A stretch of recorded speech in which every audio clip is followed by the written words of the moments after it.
Bueno, pues en las clases anteriores lo que hemos visto han sido esto de las ecuaciones en diferencias finitas aplicado a diferentes tipos de modelos, ¿no?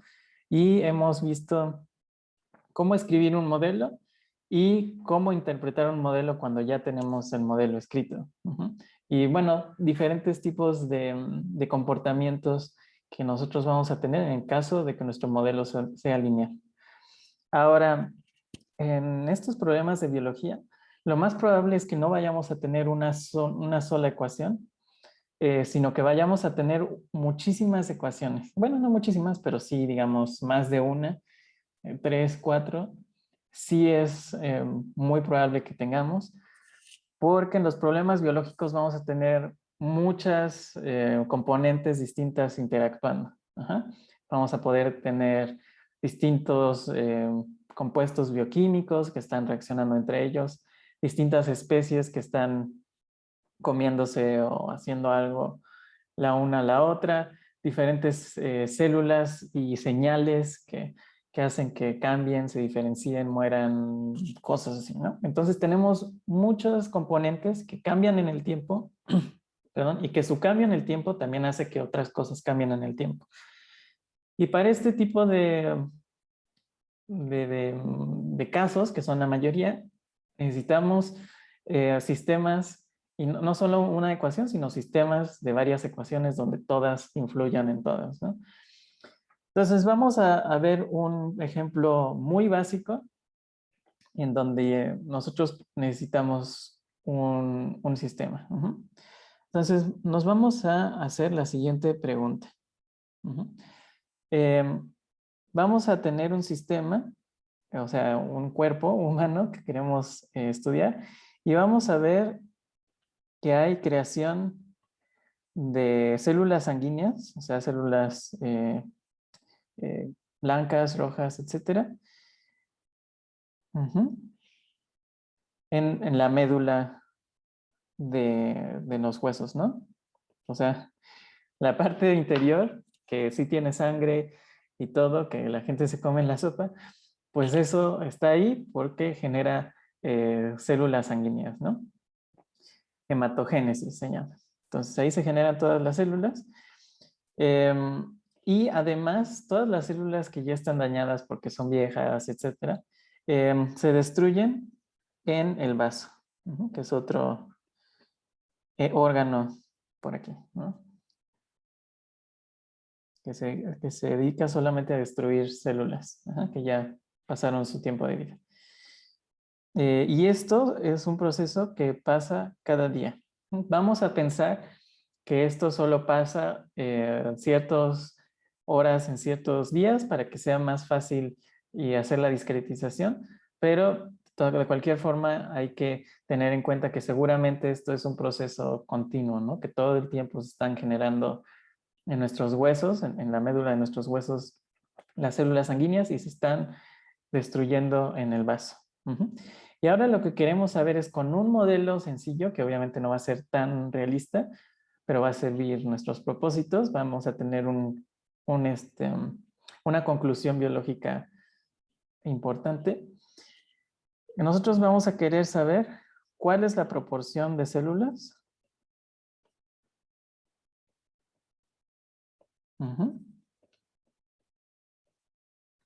que debe producir la médula. Esta es la pregunta que queremos al final de esta clase responder y ver si tiene una respuesta que tiene sentido biológico. Bueno, entonces antes de empezar con nuestro modelo, vamos a ver quiénes son las variables que van a ir cambiando con el tiempo. Entonces, pues lo primero y más obvio es el número de células sanguíneas, ¿no? En el día N. Y esto lo vamos a denotar por Rn. ¿Ok? Número de células sanguíneas en el día N. ¿Ok?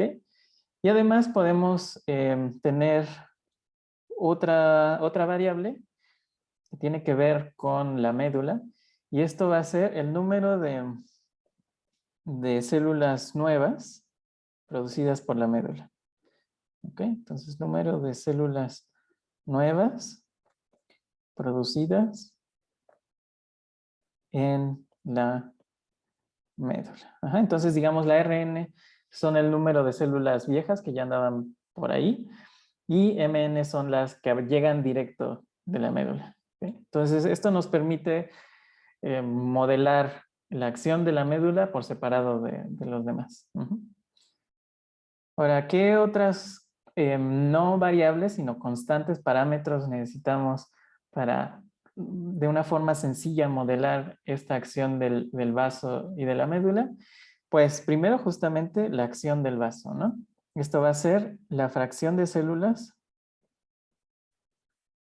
que destruye el vaso. Bueno, es la primera que necesitamos. Ahora, como es una fracción, entonces F va a ser menor o igual a 1, pero positivo. No tiene sentido una fracción negativa y tampoco si es una fracción de todas las células, pues tampoco tiene sentido que sea algo mayor a 1, ¿no? Y finalmente, lo otro que necesitamos es un parámetro gamma, que va a ser la proporción de células que produce la médula. Esta proporción, cuando hablamos de proporciones, es casi siempre se refiere a una razón, es decir, una división de cantidades, ¿no? Entonces, gamma en este caso sería el número de células producidas por, o entre, más bien, el número de células destruidas. Entonces, esa es una Profesor, proporción. ¿Qué es pasó? proporción de células que produce la médula, ¿verdad? La médula, sí. Gracias. Sí, la médula. La Gracias. médula. Muy bien. De nada. Bueno, pues entonces con esto ya vamos a poder nosotros escribir un modelo, les digo, muy sencillo, que no tome en cuenta muchas cosas, pero donde podamos encontrar una conclusión biológica más o menos buena. Profe, ¿Sí? ¿Qué pasó? la gama todavía no me queda muy claro qué es lo que es. O sea, Ajá. La gamma es la producción neta de células en la médula. Entonces van a haber algunas células que van a producirse y van a, ¿cómo se puede decir? Y van a ir a la sangre y hacer lo que necesitan, y va a haber otra que se va a destruir por alguna razón, ¿no? Porque no están mal hechas o lo que tú quieras. Entonces, gamma es justamente el número de células que sí se pudieron usar entre el número de células que no se pudieron usar y que se destruyen. Entonces, como el número neto de células. ok, ok. Sí.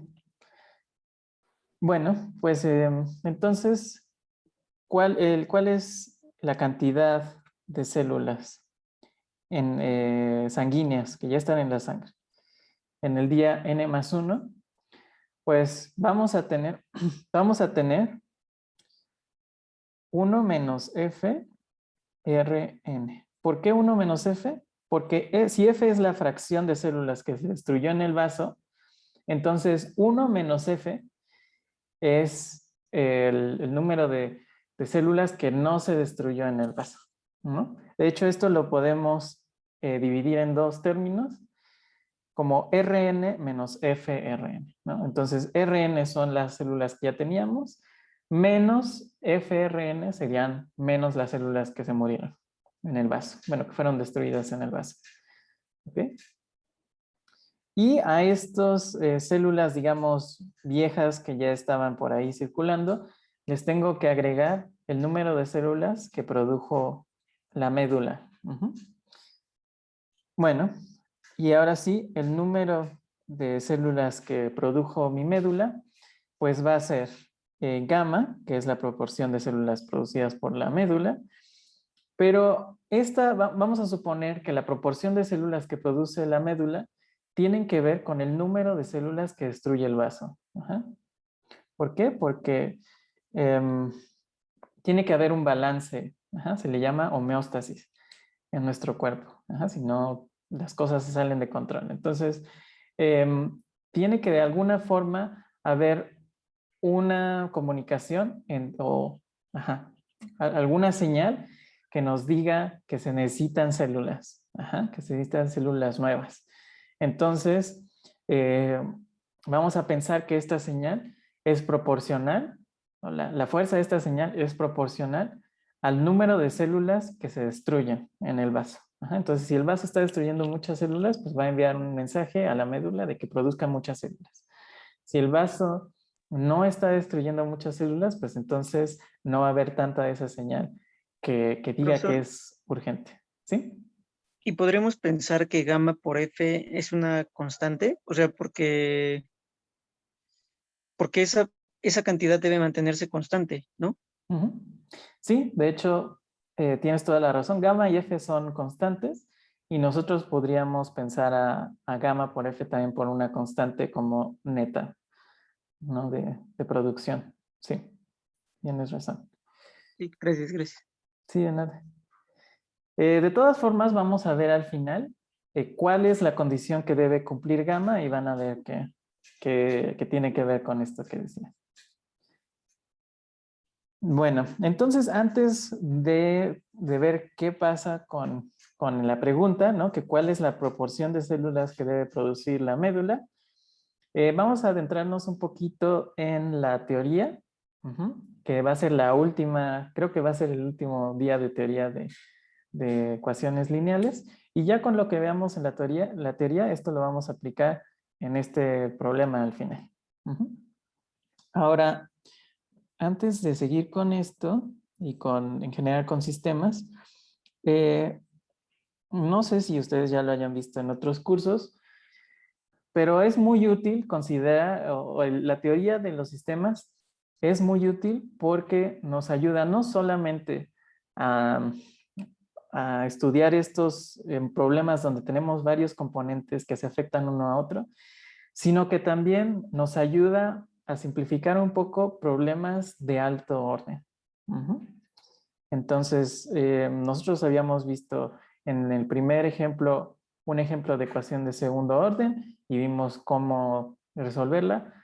Pero ¿qué pasa cuando tengo problemas con órdenes mayores? Es decir, que ya no tengo simplemente un salto de n a n más 1 o de n a n más 2, sino tal vez de n a n más 8, ¿no?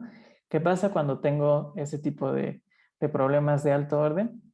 Pues lo más sencillo es nosotros convertir ese problema de alto orden en un problema de bajo orden, a través de un sistema. Entonces, vamos a suponer que yo tengo una ecuación de segundo orden y con las de orden mayor es exactamente lo mismo. Entonces, solamente vamos a poner la ecuación de segundo orden para que sea más fácil seguir todo, pero pueden hacer lo mismo en ecuaciones de orden mayor. Entonces, vamos a suponer que yo tengo una ecuación de segundo orden, que la voy a escribir así. Xn más 2 es igual a A1 xn más 1 y A2 xn. Entonces es de segundo orden porque tengo un salto de longitud 2 de n más 2 a n. Ok, y entonces para simplificarlo, yo voy a definir una nueva variable. Entonces voy a definir yn más 1 va a ser igual a x, al revés. Yn va a ser igual a xn más 1. Esto es una definición nueva que no viene de ningún lugar todavía. Nada más es para simplificar. Ok, ahora fíjense cómo si yn es xn más 1, pues justamente puedo poner esto aquí, ¿no? En lugar de escribir xn más 1, puedo escribir yn.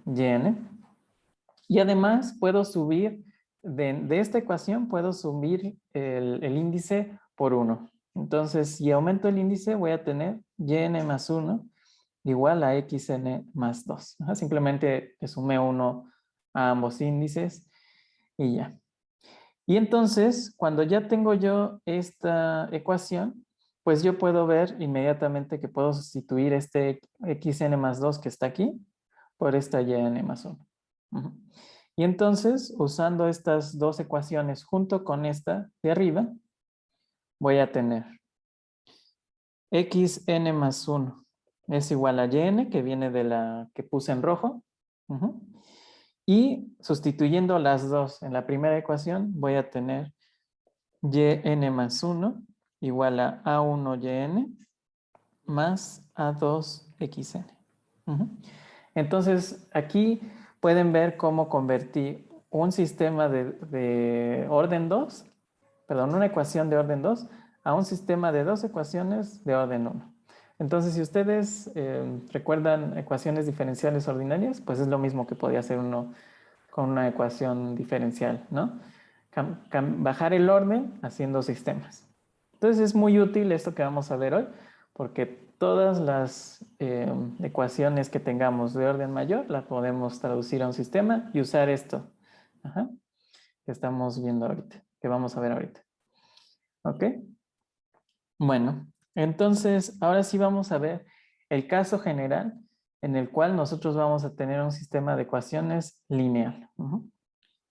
Entonces, sistema de ecuaciones lineal. Ahora vamos a suponer que tengo un sistema de dos ecuaciones por simplicidad, pero lo mismo que vamos a hacer aquí se puede usar en sistema de 3, 4, 5, cualquier número de ecuaciones. Entonces vamos a suponer que si tengo un sistema de ecuaciones lineal, y entonces si es lineal lo puedo escribir como AXN más BYN, YN más 1 igual a CXN más DYN, ¿no? Donde A, B, C y D son constantes. Ajá. Recuerden que si no son constantes y dependen de N, entonces el problema es muchísimo más difícil, y para los que hayan llevado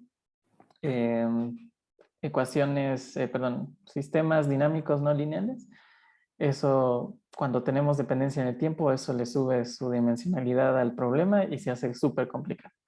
Entonces vamos a simplemente pensar que son constantes.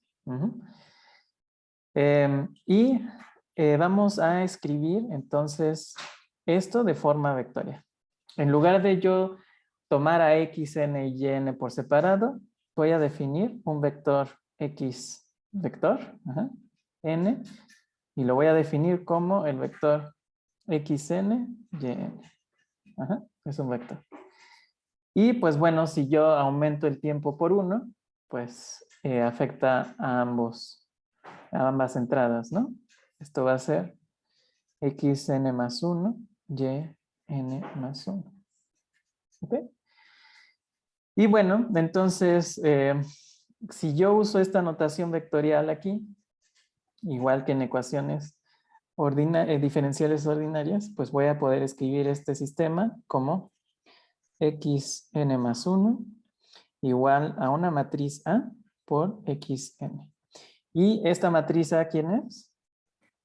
Pues esto es A, B, C y D. Y ya saben que por reglas de multiplicación de matrices, pues justamente AX es exactamente lo mismo que lo que teníamos antes, ¿no? Que era la suma, esta suma, en dos sistemas. Ok, entonces lo primero que tenemos que fijarnos es que si xn, o nuestra condición inicial, si x n es igual al vector 0, 0, entonces esto automáticamente es solución del sistema. Es solución del sistema porque cumple con que xn más 1 es A por xn. ¿Por qué? Porque si yo pongo aquí xn, esto es 0, multiplicado por A es 0, y entonces me dice que la solución al siguiente tiempo es 0. Lo cual se cumple, ¿no? Porque esto es un vector constante, no depende de n, entonces nos dice que para toda n tiene que valer 0, 0. Entonces es una solución a esta ecuación. Como es una constante, algo que no depende de n, que es el tiempo, entonces es una solución de equilibrio. Bueno, entonces es una solución especial que todas las ecuaciones lineales van a cumplir, porque justamente aquí cuando dije, pongo aquí el 0, 0 y multiplicado por a, pues no importa quién es a. Siempre va a salir que para todo paso eso debe ser 0. Bueno, ahora ya que vimos cuál es una solución, pues tenemos que ver qué pasa con las otras soluciones. E igual que pasa con las ecuaciones ordinarias, pues vamos a tener un ansatz. Un ansatz es, vamos a adivinar la solución a partir de nuestra intuición.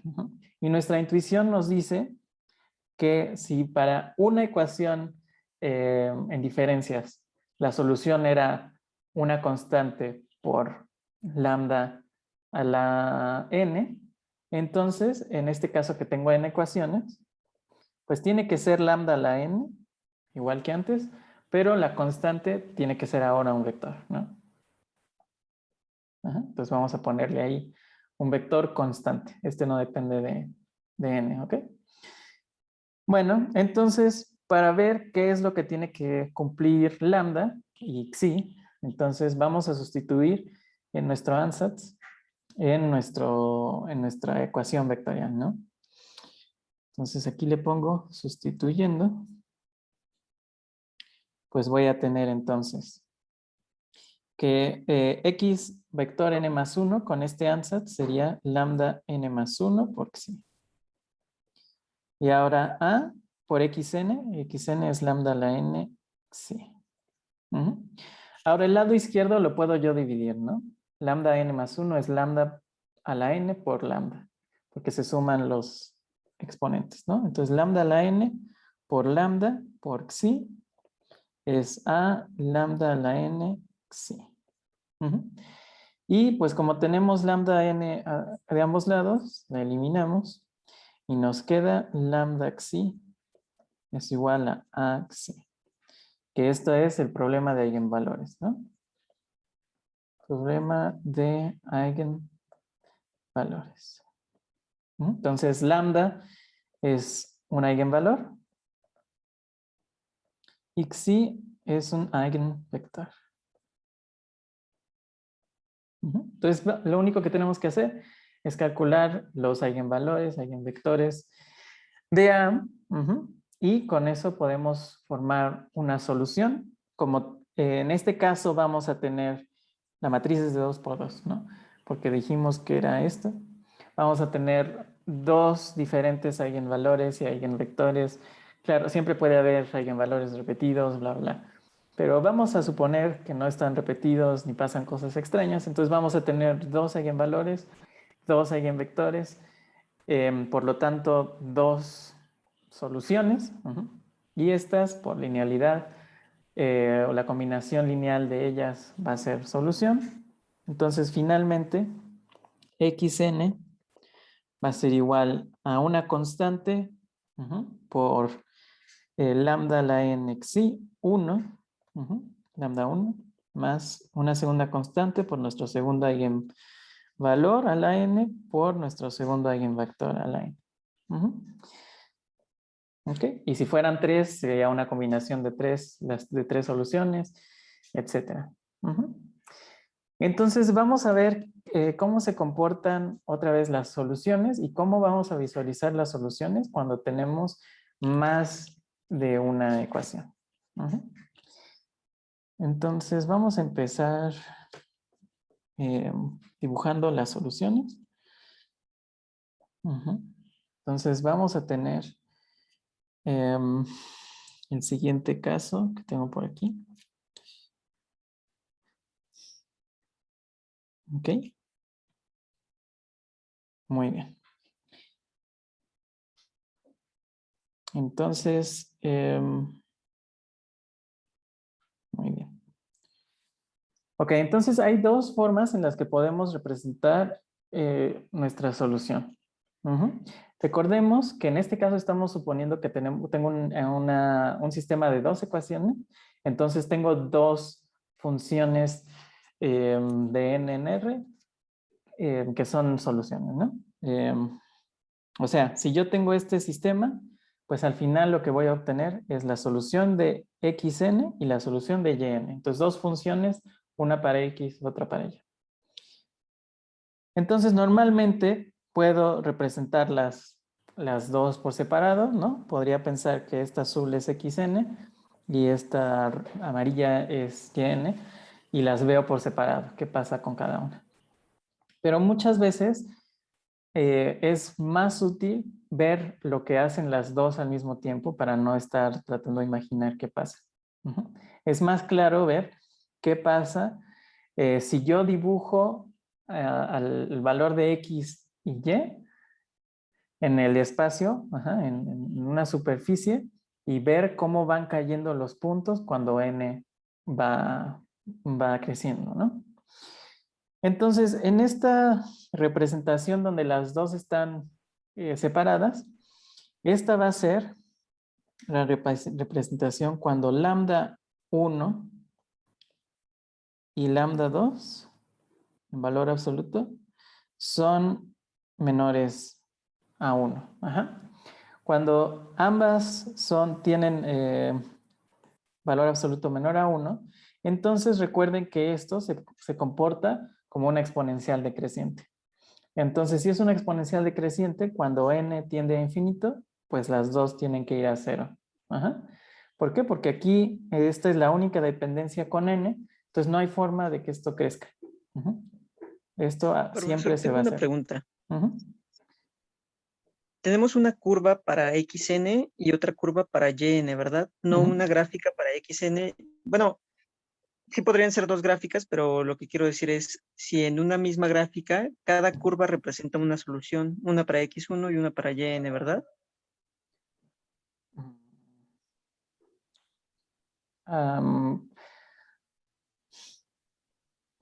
Creo que no entiendo muy bien tu pregunta. ¿La podrías volver a preguntar, por favor? Sí. En estas gráficas, por ejemplo, en la primera que tenemos, donde tenemos dos curvas, una azul y una amarilla, una de esas curvas, digamos la azul, puede ser la solución para xn y la otra curva amarilla puede ser la solución para yn. Exactamente. Y tengo otra pregunta. ¿Por qué de este lado, del lado derecho, esta gráfica, qué es lo que representa o por qué solo tenemos una curva? Bueno, ahorita vamos a ver eso. Para tu primera pregunta, para que sea un poquito más claro, Sí.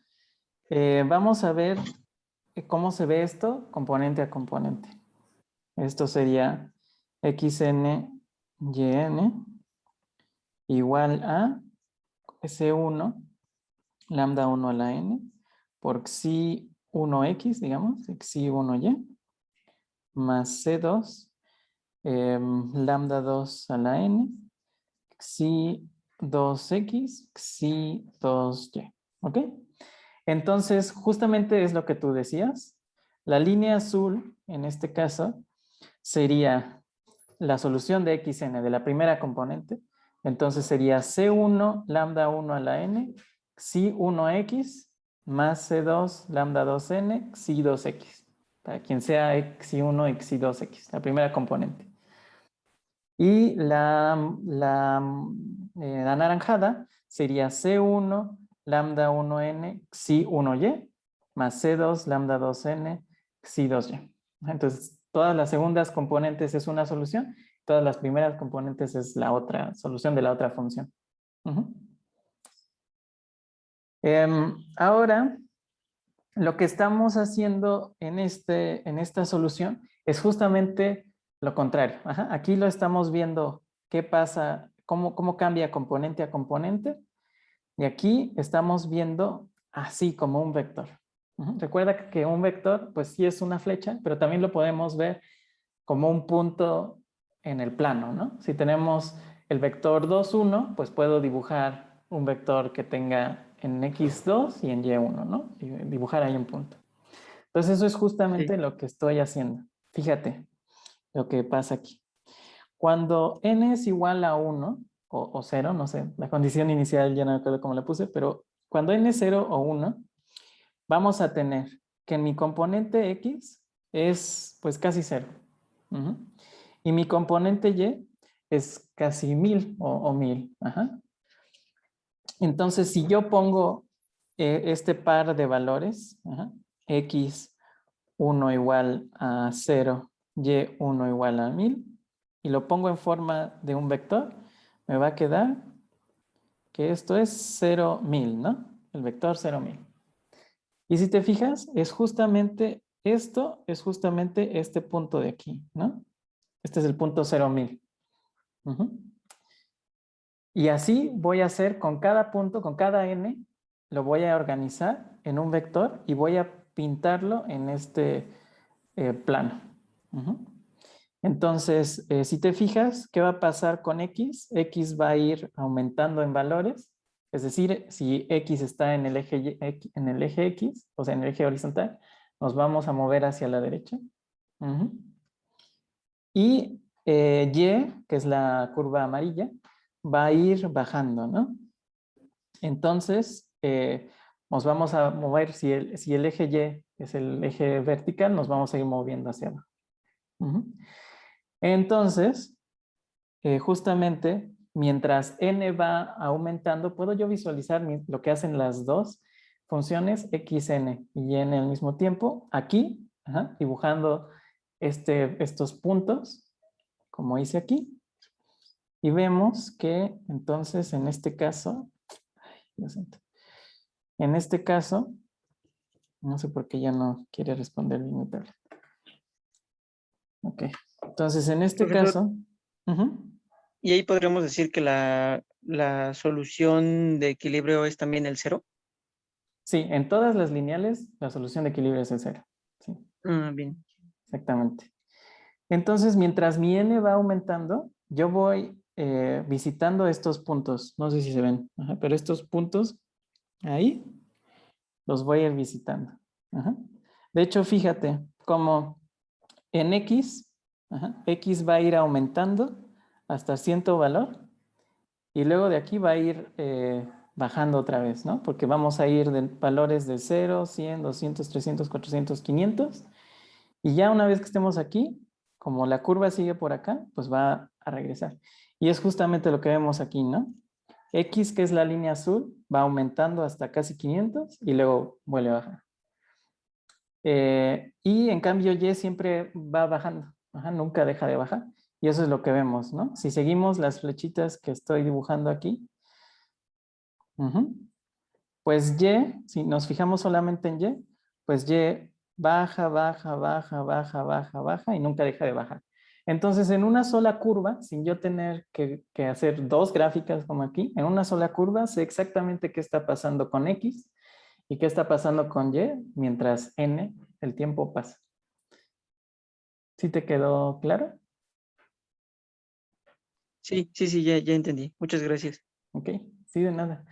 Entonces, pues justamente lo importante que hay que ver aquí es lo que tú decías. El 0 es un punto de equilibrio, ¿sí? Siempre el 0 siempre es un punto de equilibrio en todas las lineales. ¿Y qué está pasando? Que mientras aumenta el tiempo, voy acercándome al 0, 0, que es la solución de equilibrio, ¿no? Entonces, voy tendiendo al 0, 0. Ahora, si yo tuviera el caso contrario, si yo tuviera el caso donde lambda 1 y lambda 2 en valor absoluto ambos son mayores a 1, entonces tendría lo contrario, ¿no? ¿Por qué? Porque estas funciones serían crecientes, siempre estarían creciendo, siempre estarían creciendo. Y entonces recorreríamos una curva similar. Bueno, depende de las condiciones iniciales, pero podría ser similar en dirección completamente contraria. ¿Ok? Entonces, uy, Yo quería hacer esto más fácil y creo que lo hice más complicado. Y con mi tablet que no responde, está peor todavía. Bueno, no importa. Entonces, si nosotros tuviéramos el otro caso, en donde los valores absolutos son mayores a 1, pues entonces recorreríamos esta curva en sentido contrario, ¿no? Si empezamos muy cerca de 0, tenemos de todas formas una exponencial creciente. La exponencial siempre va hacia infinito, ¿no? Pues nada más lo pongo para completar la idea. Si los valores absolutos ambos son mayores a 1, pues recorreríamos la curva en el sentido contrario y nos iríamos a infinito o menos infinito. Bueno, ese es uno de los casos. ¿Qué pasa si tienen signos contrarios? Bueno, más bien, ¿no? Estoy pensando en ecuaciones diferenciales. ¿Qué pasa si uno es mayor a 1 o menor a 1? Pues vamos a tener este caso. Vamos a tener este y este. Ok. Entonces, esto es el caso cuando tenemos uno de ellos mayor a 1 y uno de ellos, el 2, menor a 1. Entonces, en este caso, podríamos tener una disminución en algún momento de una de nuestras cantidades, en este caso Y2, por la forma en la que definí los parámetros y todo, Y2 baja en algún momento y lo pueden ver aquí. Y2 va bajando, pero al final, como tenemos uno de ellos con valor mayor a 1 en valor absoluto, entonces a fuerzas tengo que alejarme del 0, 0, de la solución de equilibrio. ¿Por qué? Porque una de estas dos se va a ir a 0, pero una de estas dos se va a ir a infinito. Entonces nos vamos a alejar conforme el tiempo avanza. Después tenemos un caso un poco extraño, un poco extraño si estamos acostumbrados a las ecuaciones diferenciales ordinarias, que es cuando uno de ellos es negativo. Cuando uno de ellos es negativo, entonces vamos a tener estas oscilaciones súper rápidas que tenemos en algunos casos, que no encuentro.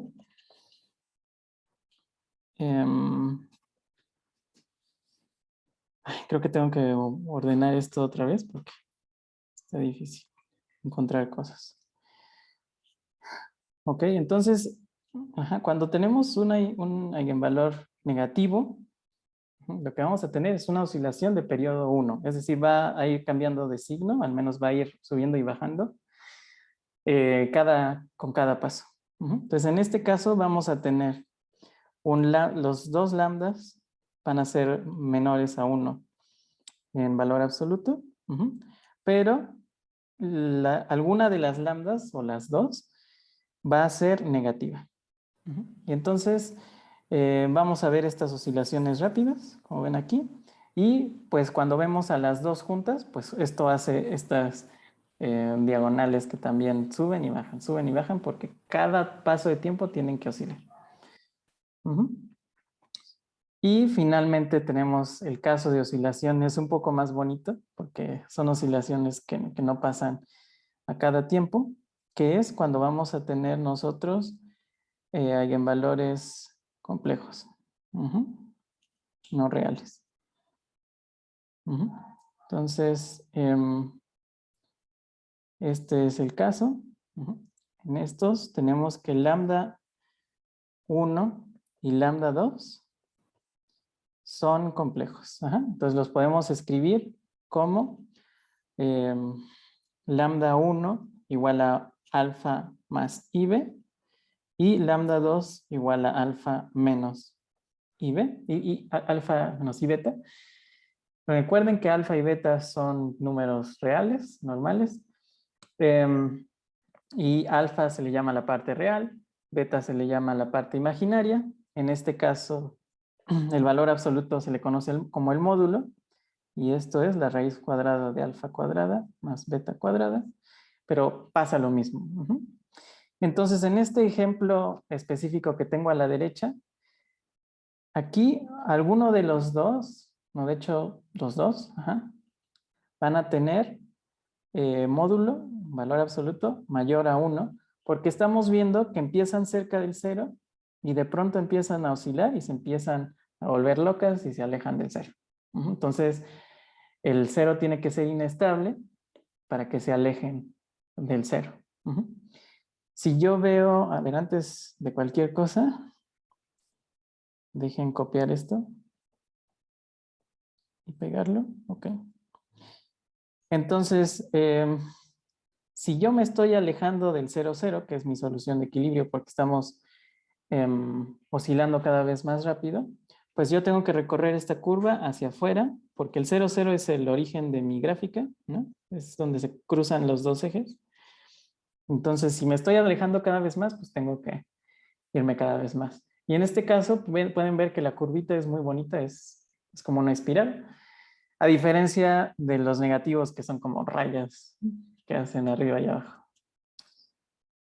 En el caso, entonces, en que lambda 1 y lambda 2 tengan su módulo, valor absoluto mayor a 1, menor a 1, perdón. Este fue el caso mayor a 1. Entonces, menor a 1, recorreríamos esta espiral pues al revés, porque nos estaríamos acercando cada vez más a la solución de equilibrio, que es el 0, 0. Entonces, básicamente, cuando n aumenta, iríamos recorriendo esta espiral. Así, hacia el 0, 0, y lo que veríamos sería como una reflexión contraria a esta de aquí, ¿no? Para las soluciones individuales. Iríamos empezando con unas oscilaciones grandes y de pronto decaeríamos y nos iríamos a 0. Ok, entonces, otra vez para resumir, es lo mismo que hicimos con una ecuación y con ecuaciones de alto orden. Podemos decir que si lambda 1, bueno, si lambda i, digamos, es en valor absoluto o en módulo menor a 1 para toda i, es decir, todos nuestros eigenvalores tienen módulo menor a 1, entonces el 0 es estable y las soluciones tienden a 0, 0 cuando n crece. Todo se va a ir al 0. Ahora, si lambda i es mayor a 1 para alguna i, o sea, podemos tener algunos eigenvalores negativos, pero sí, algunos eigenvalores menores a 1, pero si al menos uno es en módulo mayor a 1, entonces eso ya arruinó todo, y entonces el 0 es inestable, y nos alejamos del 0, 0 cuando n crece. Ahora, los que sean matemáticos podrían decir, bueno, no siempre nos alejamos del 0, ¿no? Hay ciertas direcciones, ciertas condiciones iniciales que nos llevan al 0, lo cual matemáticamente es correcto, pero ustedes recuerden que ahorita nos importa la biología, ¿no? La aplicación a la biología. Y la biología tiene un montón de ruido en todos lados, un montón de incertidumbres y cositas que no podemos medir. Y con toda esta incertidumbre de la biología, nunca, o sea, la probabilidad de que nosotros empecemos en una condición inicial donde nos iríamos del 0 al 0, si tenemos alguna i con módulo mayor a 1, mayor a 1 y algunos eigenvalores con módulo menor a 1, es 0. O sea, nunca en la práctica nos vamos a encontrar en esas condiciones iniciales. Entonces, para esta materia, vamos a decir que nunca vamos a acercarnos del 0 cuando hay al menos alguna lambda con módulo mayor a 1. Simplemente aclaración. Y pues, si tenemos que... ¿Podrías más que repetir, explicar otra vez un poquito por qué eso no puede suceder en la biología? Bueno, cuando vamos a regresarnos aquí, a nuestro sistema. Entonces vamos a suponer que lambda 1 es positivo, perdón, que lambda 1 es mayor a 1 en valor absoluto y lambda 2 es menor a 1 en valor absoluto. Entonces, si yo empiezo por una condición inicial que esté justamente sobre xi1, eso quiere decir que para x igual a 0, xi2 debe ser 0. Y entonces, pues como esto no depende del tiempo, de n, entonces nuestra solución sería solo esto. Y entonces, como dijimos que lambda 1 es en valor absoluto menor a 1, pues esto va a decrecer. Esto va a decrecer y nos vamos a acercar al 0, aun cuando lambda 2 tenga módulo mayor a 1. Pero fíjate que el conjunto de condiciones iniciales que cumplen con que nada más tienen esta solución, esta componente, son aquellas que caen en xi1. Y xi1 es un vector, y un vector unidimensional, ¿no? Es una línea infinitamente delgada. Pero en realidad nuestras condiciones iniciales pueden estar en cualquier punto del plano, porque nuestras condiciones iniciales son cualquier x0, y0. Entonces pueden estar en cualquier lugar del plano.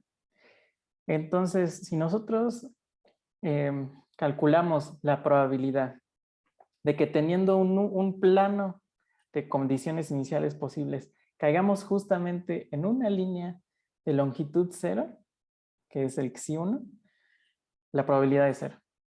O sea, no sé si hayan visto probabilidad, pero la probabilidad de algo unidimensional en un espacio bidimensional siempre es 0. Bueno, sí es continuo. Sí, va. Sí, gracias. Entonces, por eso nunca vamos a poder empezar ahí. Y ahora, finalmente, cuando algún lambda i es igual a 1, entonces vamos a tener que tenemos una cantidad constante en el sistema. ¿Por qué digo una cantidad constante? Porque puede ser que solamente x, la primera componente, sea lo que se queda constante. Puede ser que solo y, la segunda componente, es lo que se mantiene constante, o puede ser que las dos se mantengan constante. Entonces, no es claro cuál va a ser, pero algo se va a mantener constante en nuestro sistema si tenemos una lambda igual a 1. Al menos una lambda igual a 1. Bueno, pues ahora sí vamos a regresar con este conocimiento que tenemos de cómo calcular los eigenvalores y qué significa, o más bien cuáles son las tres opciones que tenemos y lo que vimos antes. Vamos a regresar a nuestro sistema de las células y teníamos entonces que Rn más 1 es 1 menos F, Rn más Mn, y Mn más 1 era igual a gamma FRN. Y ahora sí queremos, nuestra pregunta era, lo podemos describir como, ¿cuál es el valor de gamma tal que mantenemos un número constante de células sanguíneas? ¿Por qué queremos un número constante de células sanguíneas? Porque pues podemos pensar que si es decreciente, si van decreciendo las células sanguíneas, pues me voy a quedar sin células sanguíneas y me muero, ¿no? Y si van aumentando, pues van a aumentar hasta infinito y otra vez me muero por sobrecarga de células. Claro que este modelo no está tomando en cuenta muchas cosas que autorregulan a tu cuerpo, pero digamos, para este modelo tan sencillo, nosotros nos interesa que tengamos algo constante.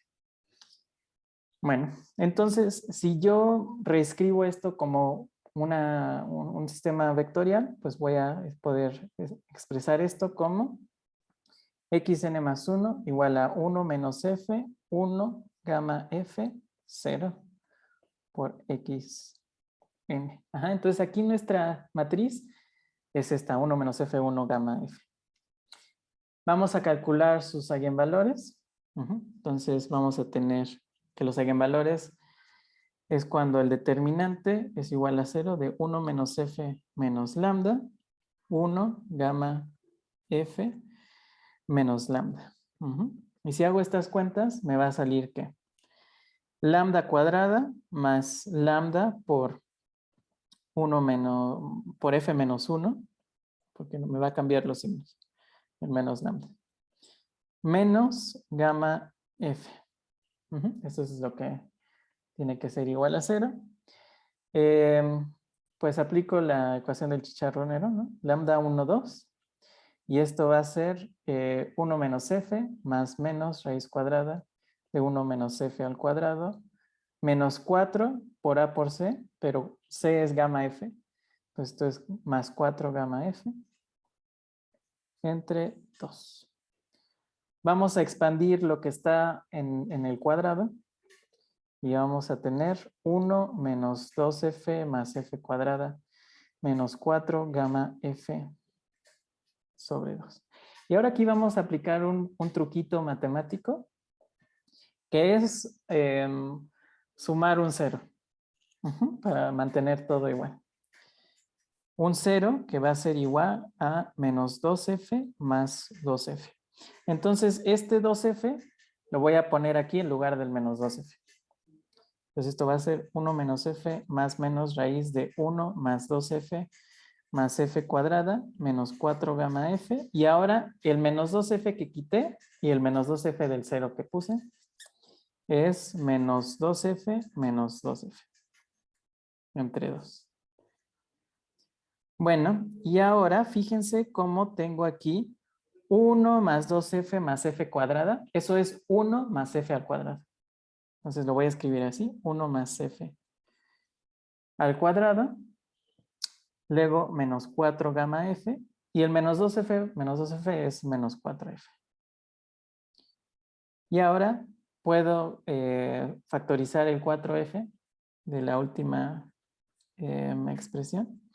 Voy a tener 1 más f cuadrada menos 4f de gamma más 1. Entonces eso es lo que tengo. Aquí tengo un más, se me fue el más en todos lados. Entonces puedo poner más 4f gamma menos 1. Ok, raíz cuadrada sobre 2.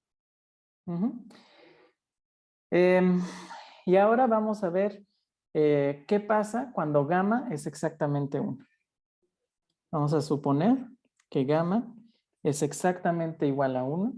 Entonces vamos a tener que lambda 1 va a ser 1 menos f más, vamos a quedarnos con el menos, raíz de 1 más f al cuadrado más 4. Bueno, aquí tenemos más 4f 1 menos 1, entonces 0. Entonces no pasa nada. Entre 2. ¿Y esto quién sería? El cuadrado con la raíz cuadrada se va. 1 menos f menos 1 menos f. Entre 2. Se me van a ir los unos y me va a quedar menos 2f entre 2. Esto es igual a menos f. Entonces tenemos un eigenvalor negativo menor a 1 en valor absoluto, porque recuerden que f es una proporción, siempre es menor a 1. Entonces, por ese lado va a haber oscilaciones de periodo 1, porque es negativo, y además va a haber algo que se va a decaer por ahí. Pero ahora vamos a ver qué pasa con el otro eigenvalor. Lambda 2 es 1 menos f, y ahora aquí tenemos un más, ¿no? Entonces va a ser más raíz de 1 más f cuadrada entre 2. Esto es 1 menos f más 1 más f. En este caso, las f's son las que se van, ¿no? Entre 2, y me va a quedar 2 entre 2. Esto es igual a 1. Y como vimos antes, esto quiere decir que va a haber una cantidad conservada. Pues aquí hay una cantidad conservada. Ahora ya no tenemos tiempo, pero si nosotros vemos qué pasa cuando gamma es mayor a 1, gamma menor a 1, y ustedes hacen las cuentas, van a ver que si gamma no es exactamente 1, no va a haber cantidad conservada. Entonces, la única opción para que las células no se mueran ni tampoco exploten es que la gamma sea exactamente 1. ¿Y qué quiere decir que gamma sea exactamente 1? Quiere decir que la gamma sea exactamente 1 es que recuerden que era la gamma. La gamma era la cantidad neta de células que estamos recuperando a través de la médula. La producción neta de la médula. Entonces, nuestra producción neta de la médula va a ser 1, es decir, va a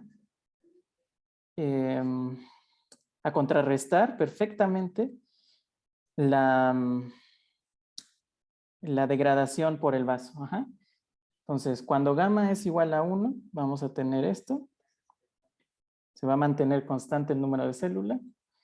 Cuando gamma es mayor a 1, va a explotar. Y cuando gamma es menor a 1, entonces va a decrecer.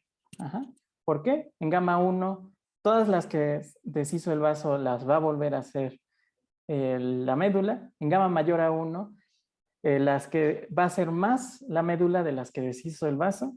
Y en gamma menor a 1 va a producir menos la médula que las que deshizo el vaso. Entonces, por eso necesitamos que gamma sea igual a 1. Y les invito a que vean qué pasa cuando gamma es menor a 1 o mayor a 1 y que comprueben esto que hicimos. Bueno, pues... Profe, yo no entendí bien cómo concluiste que cuando gamma era igual a 1, o sea, ¿por qué encontrar esos lambdas nos aseguran que tenemos algo constante? Ah, porque son dos valores fijos, ¿verdad? ¿Es por eso o por qué? Porque recuerda que aquí habíamos dicho que cuando tenemos una gamma igual a 1, tenemos una cantidad constante en el sistema. Entonces, ya sea que la cantidad de células circulantes es constante, la cantidad que produce el vaso es constante o ambas. Pero hay algo que es constante que es justamente lo que nosotros queríamos, ¿no? Y de hecho aquí vemos que ambas se vuelven constantes, tanto la cantidad que produce el vaso como la cantidad de células en el ambiente. Ahora, no podría, lambda 2 para lo que nosotros queremos no puede ser menor a 1. ¿Por qué? Porque si fuera menor a 1, entonces tendríamos este caso, ¿no? ¿Por qué? Porque tenemos que ambas soluciones son exponenciales decrecientes y siempre nos vamos a ir a 0. Tampoco puede ser que lambda 2 sea mayor a 1, porque en ese caso vamos a tener una exponencial decreciente, que es esta, bueno, coseno con exponencial decreciente, y una que es un exponencial creciente, y en ese caso, pues nos vamos a alejar también. Entonces, la única opción que nosotros teníamos para tener algo constante que no fuera 0 es que uno de los lambdas fuera 1, para que mantuviera el equilibrio. Ah, ok, pero en esa combinación lineal en la que escribiste arriba, o sea, ¿sí va sumada la lambda 1 y la lambda 2 en la solución al final o cómo descartas la que es negativa? ¿Cómo? O sea, es ¿Cómo que no, descarto la que es negativa? sí, porque bueno, ahí llegaste a dos lambdas, ¿no? A la lambda menos f y a la lambda 1. No Y estoy, estás, no estoy descartando nada, ¿no? Las mantengo a las dos. Aquí. Aquí están las dos metidas en esta solución general. Aquí está lambda 1. Aquí vamos a tener un menos f a la n. Y aquí vamos a tener un 1 a la n, que es 1. Siempre. ajá, ok, Ujú. bueno, va. Sí, de nada. Y bueno, nada más fíjense que sí está oscilando con periodo 1 como habíamos visto por este eigenvalor negativo, ¿no? Aquí pueden ver cómo sube, baja cada tiempo. Y en todas, porque en todas tenemos un eigenvalor negativo. ¿Ok? Bueno, pues eso sería todo.